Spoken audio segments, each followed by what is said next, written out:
You are listening to the QSR Web Podcast. Hello, everybody, and great to have you back to this week's QSR Web Podcast. I'm QSR Web Editor Shelley Whitehead, and we've got a great show today featuring KFC US President Kevin Hochman to talk about a chain that each and every day fulfills the fried chicken choices of some 12 million people in the brand's 20,000 stores worldwide. In our interview with Hochman, we will, of course, focus on the U.S. side of the 89-year-old brand, which is a hugely hot seller in just about every sized American community.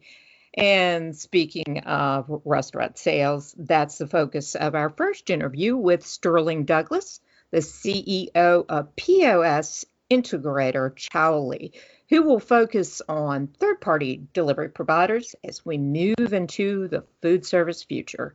That's next after this brief word. With each delivery service comes another tablet at your host stand. With each tablet comes more orders pouring into your restaurant from DoorDash, Postmates, Uber Eats, and more. While your staff is struggling to enter the orders manually into the point-of-sale system, the customers at home are hungry and the customers in-house are growing impatient. This chaos happens way too often in restaurants. What if there were a solution to improve operations? The solution is Chowly. Chowly takes orders from third-party marketplaces and integrates them into your POS system so your employees don't have to. Using Chowly will improve order accuracy, fulfill orders more quickly, and gain happier customers. It's time to ditch the tablets. Get started by visiting chowly.com today. That's CHOWLY.com.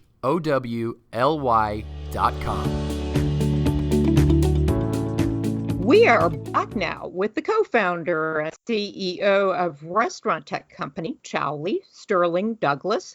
And welcome, Sterling, and thanks for being here today. Thanks for having me. My pleasure. So let's just get started. There's a lot of talk these days around the relationship between restaurants and third-party marketplaces. And at Chowly, you work closely with both and have honed in on the key tactics restaurant operators should practice when using third-party delivery services. So just to start here, tell us about that and what Chowly does, as well as some of the company's recent successes. Sure. So quite simply, Chowly is a point-of-sale integration company. So we're going to take orders from the different third-party marketplaces. These are companies like Uber Eats, DoorDash, Postmates. There's over 1,000 of them live in the U.S. alone. And we're going to integrate them directly into the restaurant's point-of-sale system. So without us, if you're a restaurant, and let's just say you sign up for the big four platforms, you're going to get shipped 4 different tablets. Now you have a staff member at your restaurant who's watching these 4 different screens, waiting for orders to come in, and then manually typing them into the point-of-sale system. Hopefully, they're doing it correctly. And so what we're going to do is automate that whole process. Takes the mistake possibilities right out of the equation, huh? Absolutely. And machines typically are a little bit more accurate than humans when it comes to data entry. Are there really 1,000 of these players out there today, just in the U.S.? Yeah, just in the U.S. So whether they're local, regional marketplaces that may have been started out by a college student and they still own the campus, or another branded online ordering company or a mobile app company that pops up, as the technology is getting easier and easier to build, you're seeing a lot of options for restaurants. And likely on the point of sale side, there's a ton there as well. There's over 250 point of sale systems in the U.S. alone. So there's a lot of options that restaurants have. Yeah, they certainly are. And you can see why some of the operators are a little befuddled with all those options. How many POS systems is Chowly integrated with? And then how many restaurants use Chowly? Sure. So currently we have 24 point of sale integrations live today across over 3,100 locations in the U.S., some in Canada, and a couple locations in Mexico. And actually, we recently crossed over a cool milestone. We processed over 1 million orders a month back in February.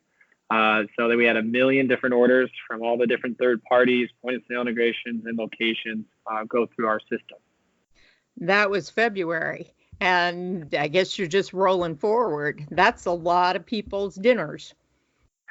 Yeah, it's a lot of pizzas, a lot of pizzas.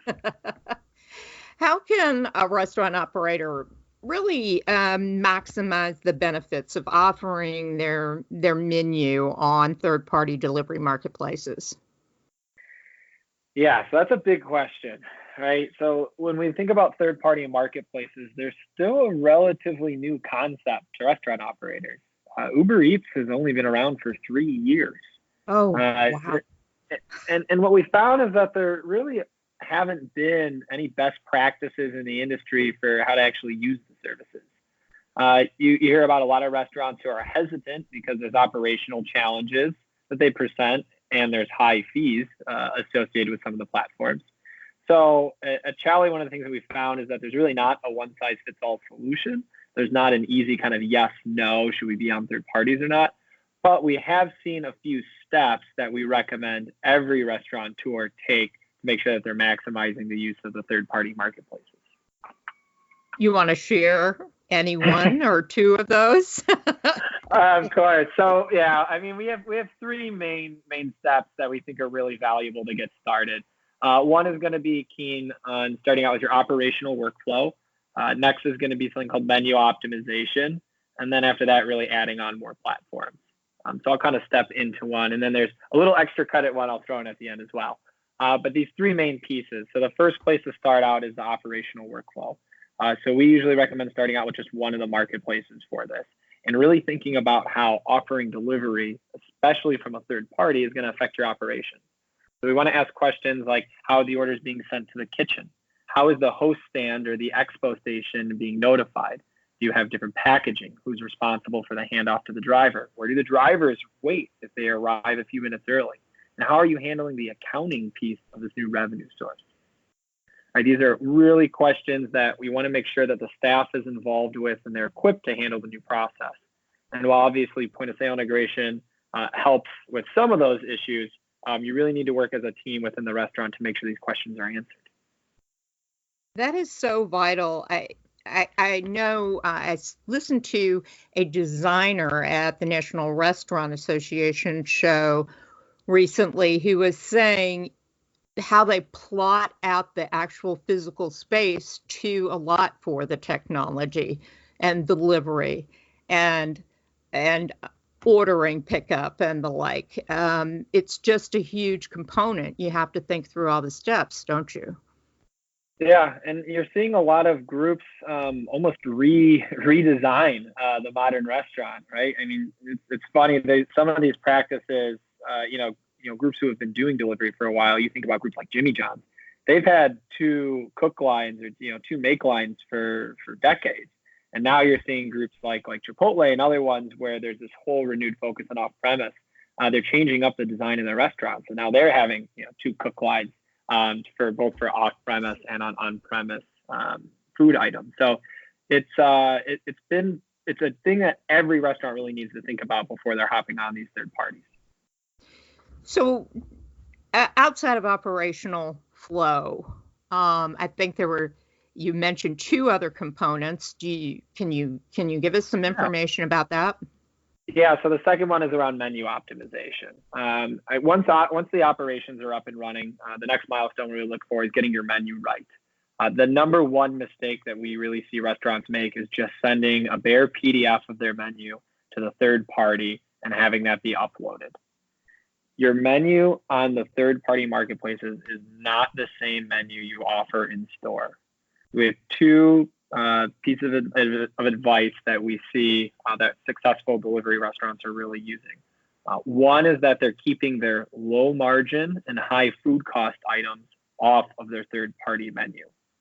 This is a big help in making sure you're actually profitable when you take into account the commission fees that you're paying the third parties. The classic example that we've seen a handful of groups do is you have your traditional bone-in wings that you sell. These are typically a much higher food cost than your boneless wings. So we do see groups when they have a high food cost item like bone-in wings actually not offer that on their third-party marketplace menus to help make sure that they're profitable when these orders are coming through. The second piece of advice that we give around menu optimization is to keep it simple. When the customer is experiencing your menu digitally, you need to keep it simple. Menus can very easily get loud and messy and confusing when they're being consumed on a 4-inch iPhone screen. There's not a cashier in front of you where you can ask certain questions. There's not a nice big well-organized chalkboard. It's a tiny little digital screen. And so too many options is going to give customers what's called decision paralysis. There's too many choices. And they're actually going to back out of that item or your restaurant altogether, and they're going to order from somewhere else. So we want to make sure that your menu consists of items that have high margins and simple menus so that you're going to create more orders. Now, one of the things that Chowly has supported since day one is this idea of menu parity. So your menu on your third party might not match exactly what's in your point of sale menu, and that's okay. Our menu mapping process actually allows to make sure that you're maximizing the value of your menu on your third party marketplaces, but still ensuring that it shows up on your kitchen display system, your kitchen kits, and your accounting to fit your normal operation. Okay, number 3. So number 3. I'm keeping you on course here. I appreciate that. There's a lot of interesting stuff, so sometimes I can go on tangents.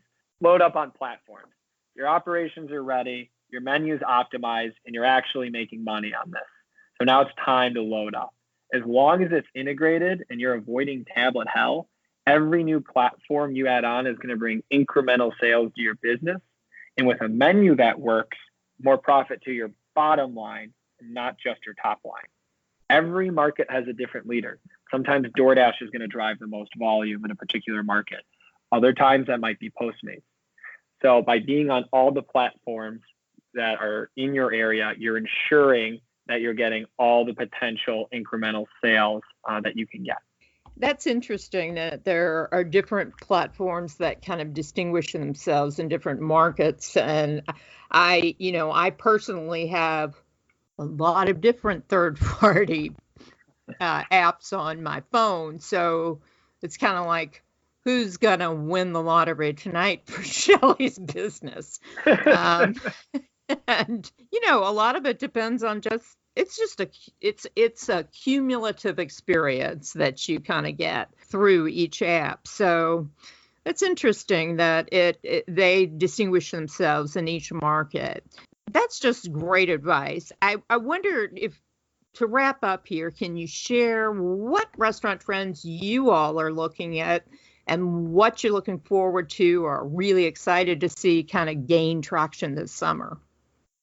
Yeah, I think that the number one most exciting piece or trend that we're seeing in this group is around virtual kitchen, virtual concepts. And that's actually the extra credit piece.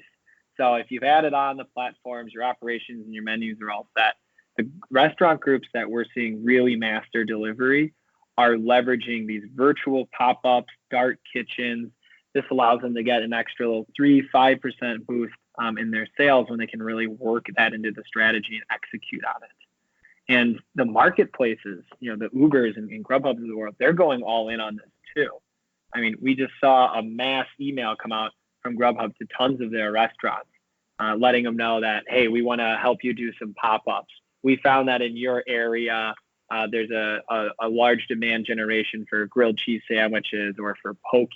We see that's on your menu, but we want to do a virtual pop-up that targets this kind of gap in the specific market. And this is a really great way that restaurants can increase the sales. It's an awesome opportunity for them to take even further advantage of the market. And in all honesty, is the most recent boom that we've seen in the delivery game. You also have the commissary-like groups like Kitchen United and cloud kitchens that continue to grow. The pop-ups are coming fast. The one that interests me the most, though, are the pods. The idea is that you have a shipping container that is a fully functional kitchen and can be really micro-targeted at residential areas or dropped right outside of a really high-volume restaurant that needs additional kitchen capacity. And so you have groups like Kitchen Podular out of Las Vegas that are really leading right now. It's still super early in that market, but that one I'm really excited to see kind of where it goes. That's fascinating. So Las Vegas is kind of the hot point for that right now. Yeah, I mean, I would say those guys out there are probably, the biggest group that I've seen, really produce, real pods and have some good use cases for it. I'd love to see that. It's interesting that you mentioned the first thing you mentioned regarding Grubhub's mass emailing. Yeah. We had a brand on a couple of weeks back, Sugar Wing, which is a sub-brand virtual kitchen of Mighty Quinn's. And that was kind of the story there. But I think they worked with Uber Eats. I hope I'm remembering that correctly. But no, I think that we've seen all of the third-party marketplaces really buy in and test out this idea. I don't really think it's much of a secret anymore. I think it's just a matter of how quickly is it going to spread and if the industry is going to be able to execute on it. It's fun to watch. Just so much going on. I want to thank you. This was such great information. I think you've really helped our listeners understand this very busy, always changing world of restaurant ordering, delivery, and payment. And that's invaluable. Thank you so much. And thanks for having me. It is my pleasure. And our listeners, I want to ask you to please just stick around, because after this brief message, we're going to sit down with KFC CEO Kevin Hochman to talk about the ultimate game of chicken, quick service fried chicken, Colonel Sanders style. Is your staff struggling to keep up with third-party delivery orders? Is your host stand overrun with tablets and printers that don't even send orders back to the kitchen? If you're ready to maximize the revenue potential of third-party marketplaces while minimizing operational headaches, it's time to ditch the tablets and integrate with Chowly. Chowly automatically enters orders from third-party delivery marketplaces directly into your point-of-sale system, eliminating the hassle of manual order entry. Simplify your technology setup, reduce labor costs, and increase order accuracy with Chowly. Learn more about how it all comes together with Chowly by visiting chowly.com today. That's CHOWLY.com.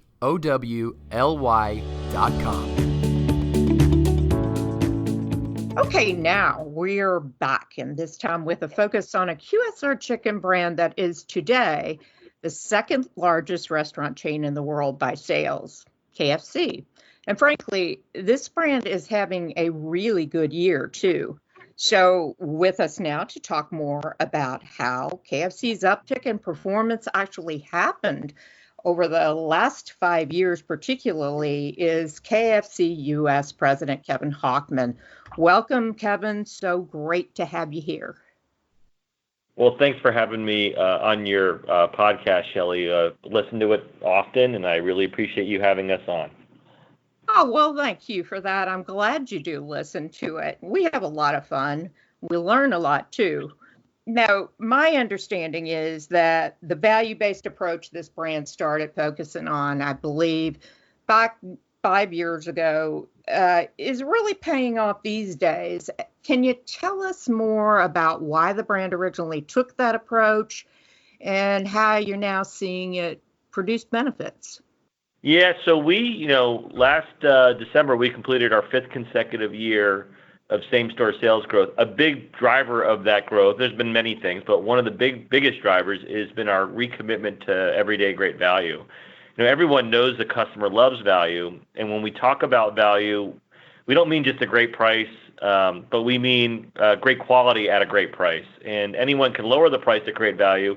The challenge for us is in a world where our customers need more value, more than ever, how do we do that? How do we blow away their expectations but still protect our franchisees' P&L given all the cost pressures they have, right? So essentially the challenge for our team is, it's not just about lowering the price. Anybody can do that. It's how do we do that within the confines of four-wall brand economics?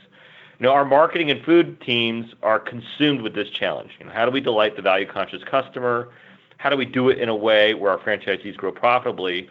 One of the big advantages that KFC has versus, some of the competitors that, have been on your show is that we make things the hard way. And the Colonel coined that term, the hard way, which is all about making things from scratch, without shortcuts. And example of that would be, we make our Kentucky Fried Chicken. A lot of people don't know it takes us 25 minutes to do that because we're starting from chickens from scratch, from farms, from states like Arkansas and Georgia.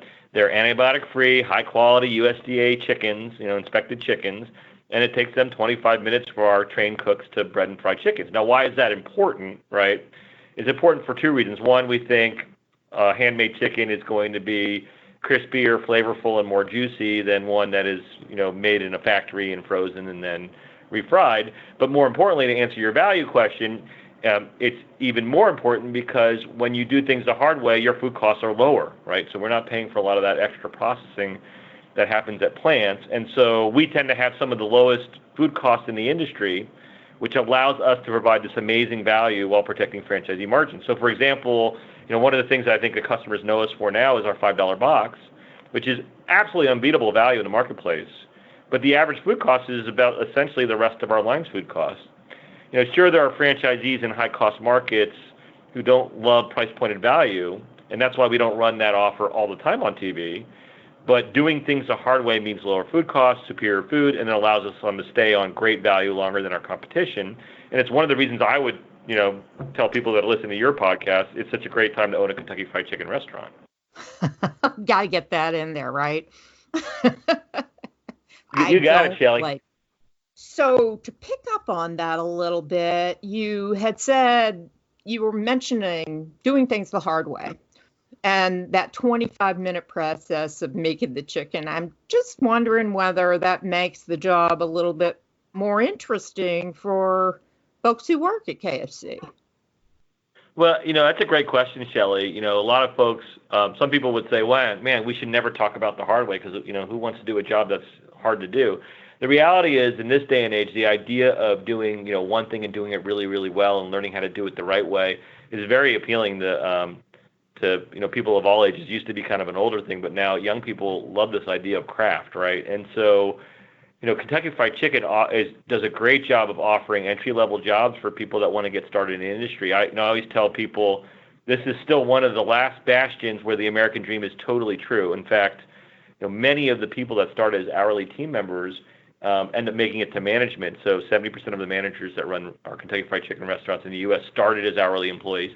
In fact, the last three of my chief operating officers were all hourly employees, decades prior for KFC or Taco Bell, and entered into the industry and then worked their way up to be these, giant executives of a $4.5 billion, fried chicken business. So it is an amazing employment opportunities, and truly, I would say, still one of the last real bastions of the American dream, where anybody is on equal footing when they come in. And it's really about, hard work and dedication and willing to learn a craft like cooking chicken. You really can be things that, I think people never could imagine. Well, I never mastered it personally, so maybe I need to take some lessons from you all. It sounds kind of cool, too, to have folks in the upper echelons of leadership who have really come right up from the lower levels of the chain and know all those jobs. So that speaks well of the organization. I have to tell you that the competition, I don't have to tell you, you actually know this, the competition is intense in the QSR chicken category. Seems to get more so every day. And there is a lot at stake because Americans absolutely love chicken. So I wonder, how would you describe KFC's, quote, personality here in the U.S., and how does that brand image position KFC in an increasingly crowded QSR chicken segment?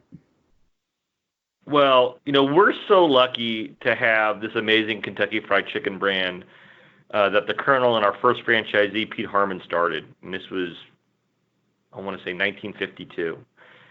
Competitive concepts would love to have what we have, which is clear, ownable brand elements that nobody can replicate. So those are things like the Colonel, his white suit, the bucket, finger-licking good tagline, which is one of the greatest taglines of all time, red and white stripes, the secret recipe. We always joke that there aren't too many global secret recipes in the world. We have one of them. in our original recipe, fried chicken.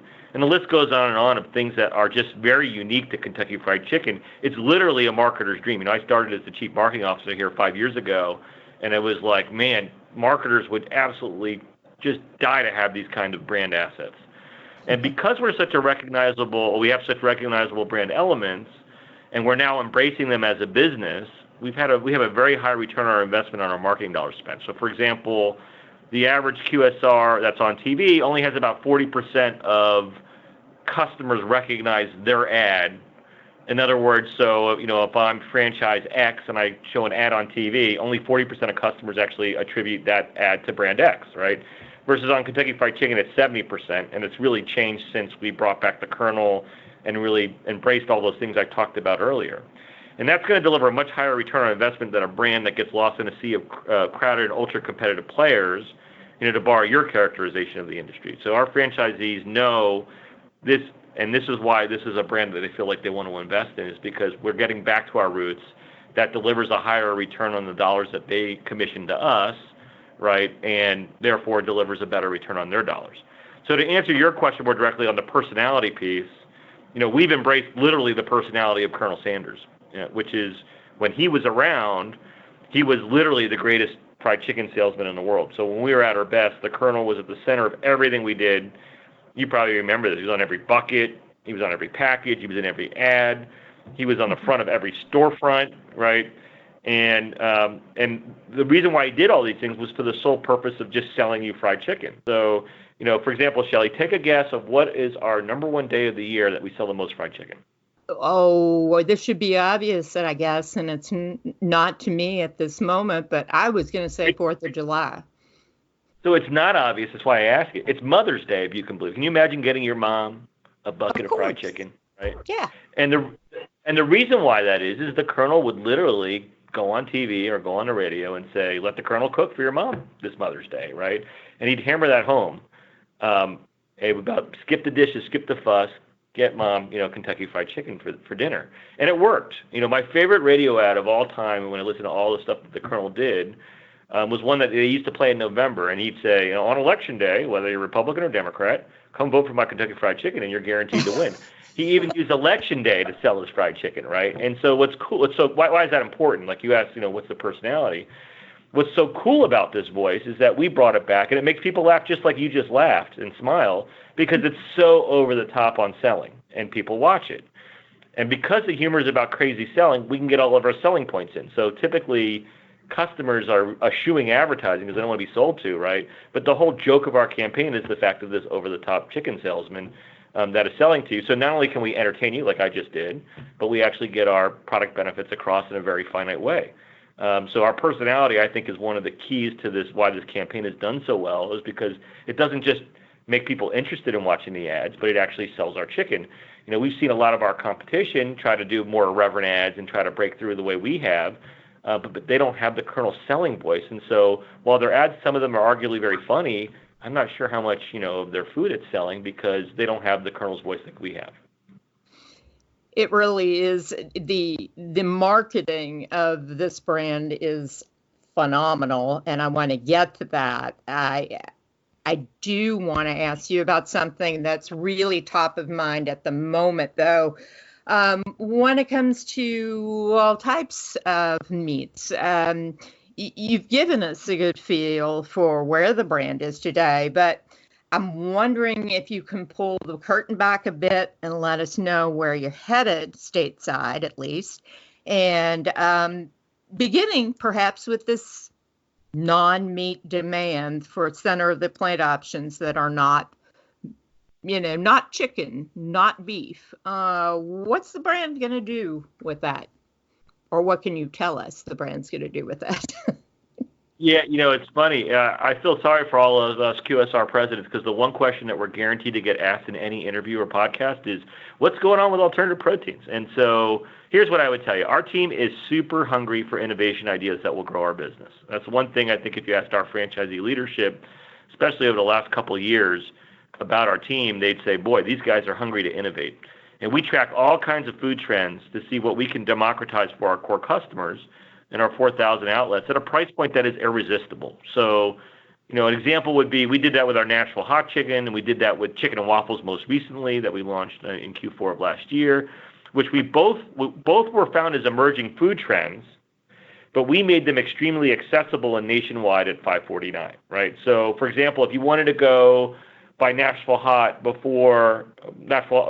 style hot chicken before we launched it, you either had to go to Nashville or you had to pay upwards of $15 in New York City or LA to get a hipster version of Nashville hot style chicken, right? So the first point I'd make is our teams are very hungry for innovation. They're looking for the next emerging trend that we think we can put our Kentucky Fried spin on that can both be accessible nationwide as well as at a very attractive price point that our customers normally wouldn't be able to afford.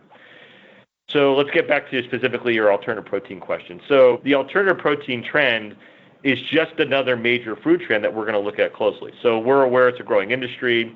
We're watching this trend very closely to learn as much as we can, including we're going to be meeting with suppliers to teach us about, right now, alternative beef or alternative meat, alternative cow protein has really been the thing that's been the rage. Alternative chicken is just emerging.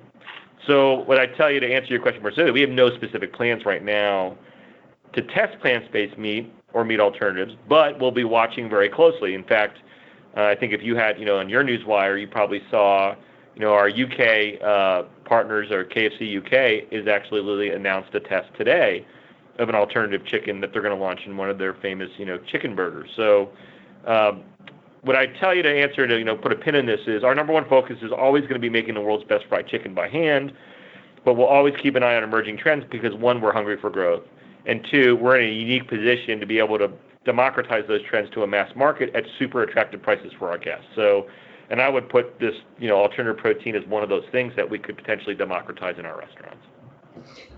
Related to that, I wonder if I'm a vegetarian, for instance. Haven't always been. Boo, but boo, boo, I know. boo. I'm so sorry. In fact, I grew up on Kentucky Fried Chicken, and I have to confess, have yearnings. But I'm wondering if KFC were going to approach that alternative protein subject, whether you'd be looking for a chicken replacement or whether you'd be just looking for something that would serve as a really tasty alternative protein. Because speaking as a vegetarian, it doesn't matter to me. It doesn't necessarily have to taste like chicken for me to love it. Does that make sense? Yeah, it's interesting. It does. There's two insights that have emerged. You probably have heard them in some of your other podcasts with my competition. One is some folks are looking to get that have given up meat, and they're looking to get those irresistible tastes that they remember when they were younger and were eating meat. Whether it's a Kentucky Fried Chicken or some other brand, right? So that's clearly one big opportunity for QSR.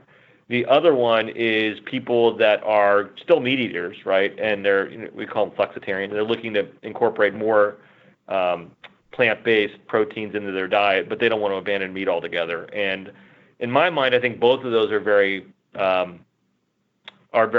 opportunities for us. The question is how big are they, and are they going to be worth, training the restaurants and bringing an alternative protein into the back of the house where we do things the hard way. So. Ultimately, it comes down to how the two types of customers I just talked about. How big are they going to be in chicken? And if one of them pops, that's what we would design against, right? So if it's really that person that's looking for Kentucky Fried Chicken again, but they don't eat meat, then obviously we want to try to make that as close as we could and pick that right supplier that could help us do that. If it's somebody that's just looking to work in, more flex options, to your point, it probably doesn't matter as close, how close it is to Kentucky Fried Chicken. So, those are things that are all TBD as we learn about the industry, and, that's what I'd answer it today. Kind of related to that, I wonder if you could disclose what the top 3 menu item selections are for KFC in the U.S. right about now. And maybe give us some information on how you use those top 3 to guide what you do as far as future menu diversification is concerned. Well, I can't answer your question specifically. There's some pretty important competitive stuff there. I'll tell you the I one have to obvious one that ask probably it. everybody knows. Our Kentucky Fried Chicken is obviously our number one seller, so our original recipe. So I don't think that's a surprise to anybody. Okay. One of the things I can tell you though is one of the huge points of difference of our concept versus other chicken competitors or even the Burger Boys is fried chicken segments. All fried chicken segments right now are growing.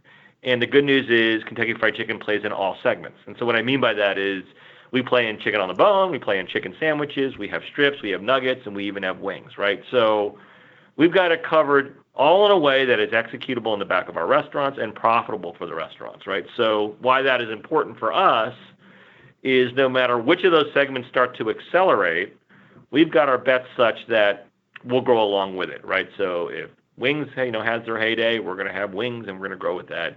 If sandwiches start growing again, we're going to be able to grow with that too. So it's one of the reasons why I think our restaurant valuations are continuing to increase is because we're not wed to one segment like just wings or just strips, which would make us vulnerable on two fronts. One, the supply side, right? So, the wing players know if wing prices go up, they don't really have anything else to then mix it out.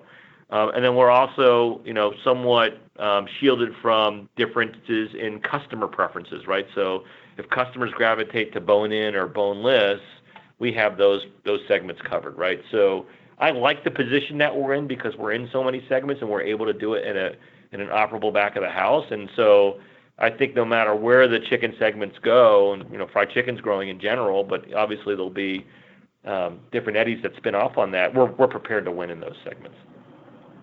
Does that hold true for side items as well, as far as diversifying them and adding on to them?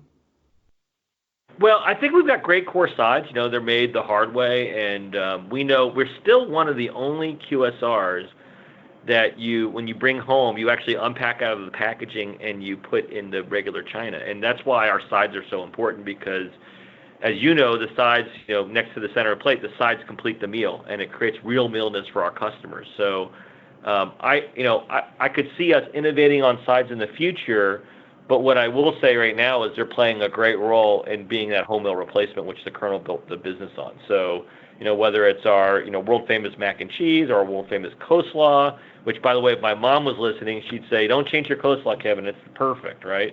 Or our, fluffy biscuits that we make in the back of the restaurants, or our number one side, mashed potatoes and gravy, right? Like those sides are what completes the meal, and that's a big part of our differentiator in QSRs because we're viewed as a whole meal replacement versus conventional fast food.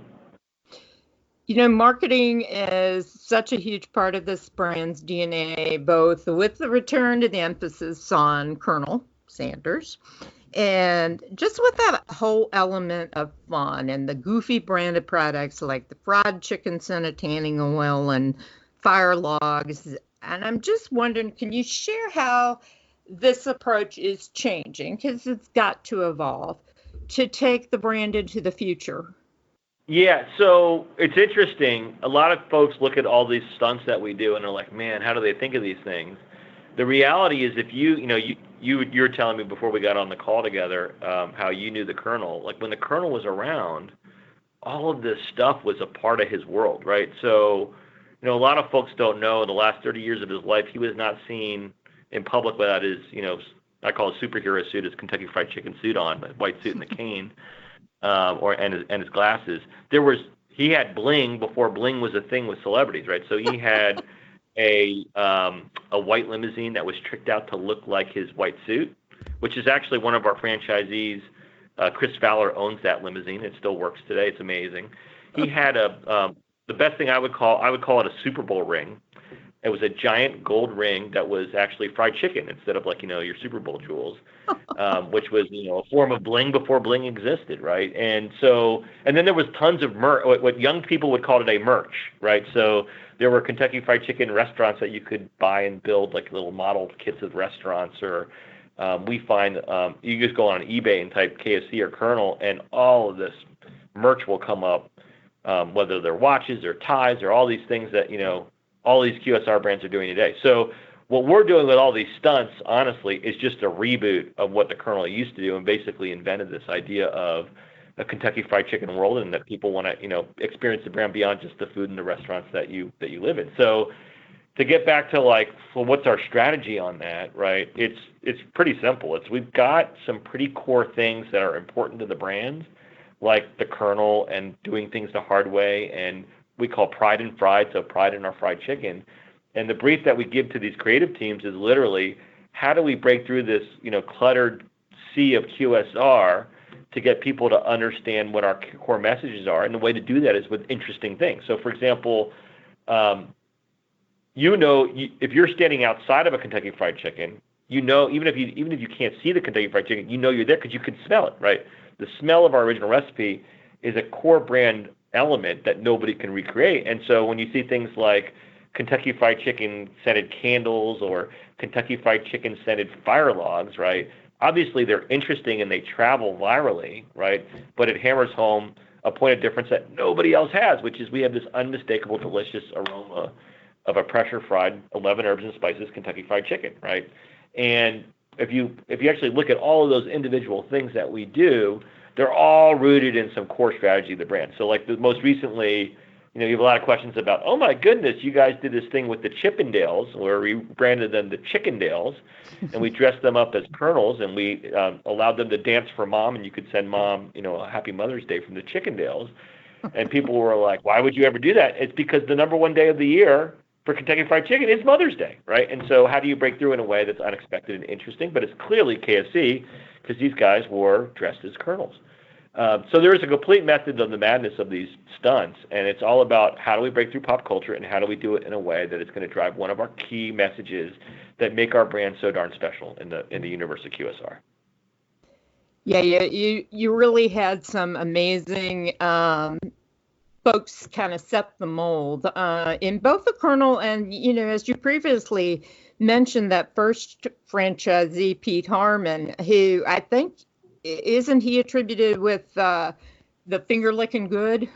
Yeah, so it's a very unique brand in that we've kind of co-created the brand together, right? So the Colonel was in charge of the recipes, and he was obviously the face of the brand, and had this commitment to doing things the right way that he called the hard way.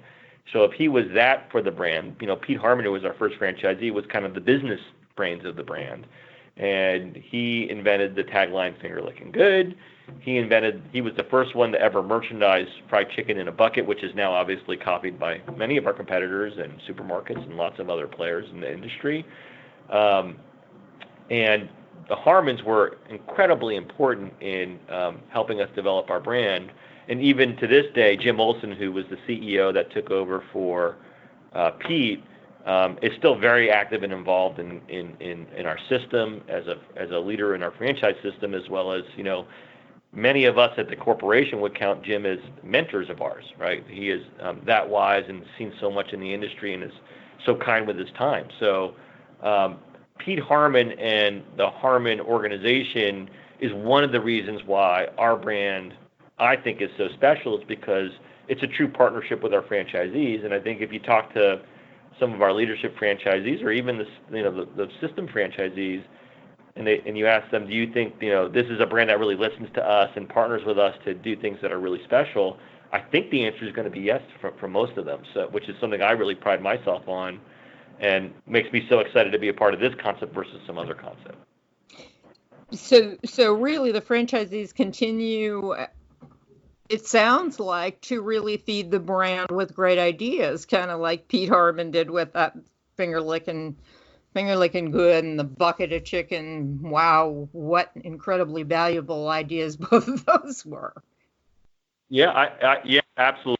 A great example of that is the $5 Phillip. I'd love to tell your audience that I alone invented the $5 Phillip.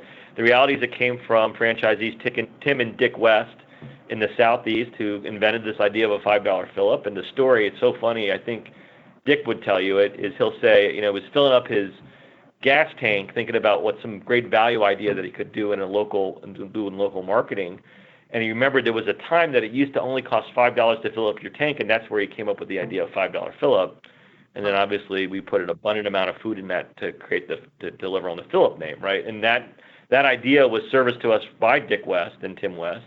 we went and tested it in a couple markets, and then the rest was history. 5 years later, it's a very big part of our business and very profitable for the franchisees, and obviously a big driver of why core customers come back to us. So there is a history of the franchisees on this brand creating ideas, and one of the things I think we've been able to do in the last 5 years is really be much better listeners to those ideas and much better collaborators with the franchisees on creating things that are truly great for the brand.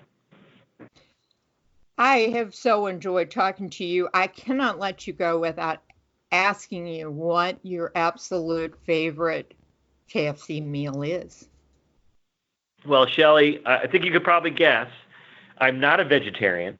I'm a proud card-carrying fried chicken eater, Kentucky Fried Chicken eater, and so obviously my favorite would be original recipe Kentucky Fried Chicken. I prefer the wings for the same reason why the Colonel preferred them, is because it takes a lot of bites to finish a wing because of the bones are in there. And so I can eat many wings without feeling, overly full. And then my favorite side is our coleslaw. It's unbeatable in the marketplace, and we still make it the hard way. So you give me, 3 Kentucky Fried Chicken wings and our coleslaw, I'm going to be a happy man.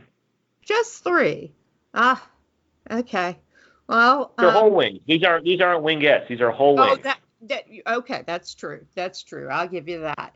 And the coleslaw is good, but I'm a mashed potatoes and green beans girl. So, and I can still do that. So there. Shelley, you just gave me a great idea for a all sides $5 fill-up for folks like you that are vegetarian.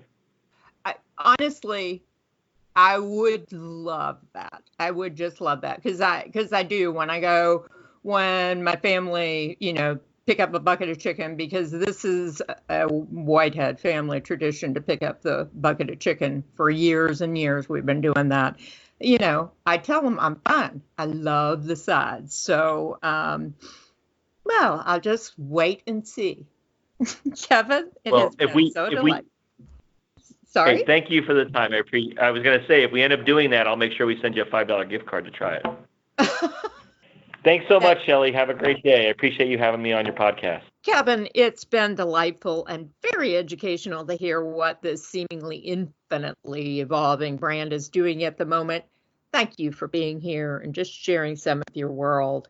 And to our audience, thank you for being there and listening. And tell your friends and neighbors to join us too. The more the merrier, which sounds like our cue to start the weekend. Have a great one, everybody, and even better business in the week ahead. Bye, y'all.